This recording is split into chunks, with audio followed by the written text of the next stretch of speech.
Coucou Péra, alors ce coup-ci je change totalement de domaine. Ce n'est pas des histoires drôles, ce n'est pas de l'histoire ou des légendes. Là je pars sur de la chimie. Chimie que je maîtrise pas trop, hein. Je vois un peu le principe mais bon, je te promets rien. Peut-être que ça se trouve tu vas t'endormir d'ici 10 secondes, ça c'est sûr.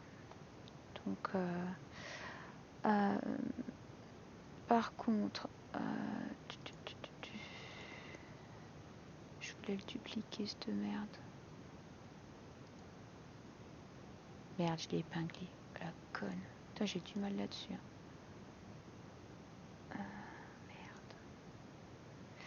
Voilà, j'ai fait une boulette. Ah, voilà. Tac. Désépingler. Dupliquer. Voilà. Tac. Comme ça, je lis sur l'autre fenêtre pendant que je te montre. Petite réaction. Alors, la synthèse d'un savon résulte d'une réaction appelée réaction de saponification. Elle a été expliquée en 1823 par un grand chimiste français, Eugène Chevreul. Ah oui, il y a un truc que j'ai oublié de te dire. Ça fait 2 fois que je fais cette vidéo-là parce que je me suis rendu compte que j'avais éteint mon casque.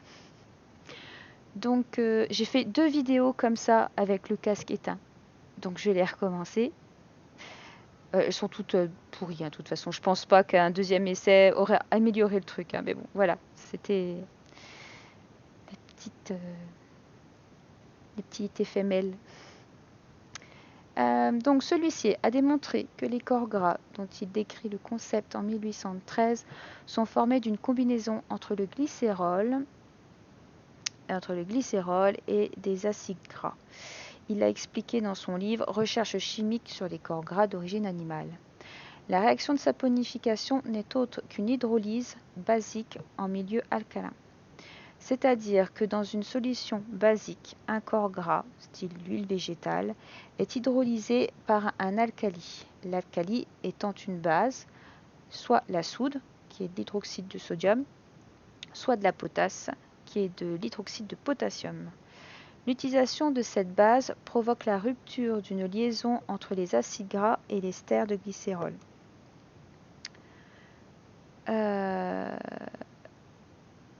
La réaction forme alors les produits suivants: un alcool, donc le glycérol, et des ions carboxylates à longue chaîne carbonés qui constituent le savon.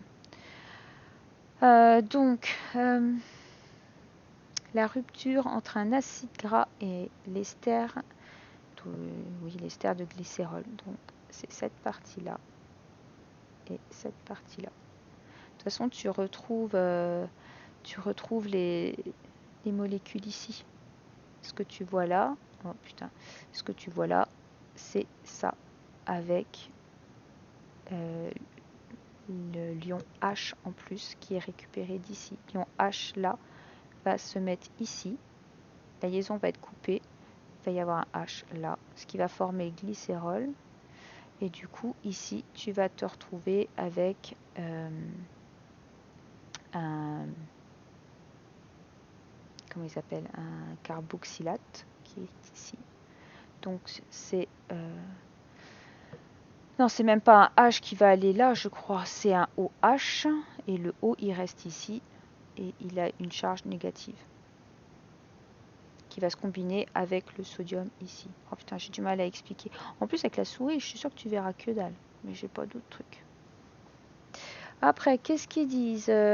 L'utilisation de soude donne lieu à l'apparition de carboxylate de sodium, tandis que la potasse produit du carboxylate de potassium. Et j'ai vu dans un autre site qu'en fonction, si tu prenais de l'hydroxyde de sodium ou de potassium, ça changeait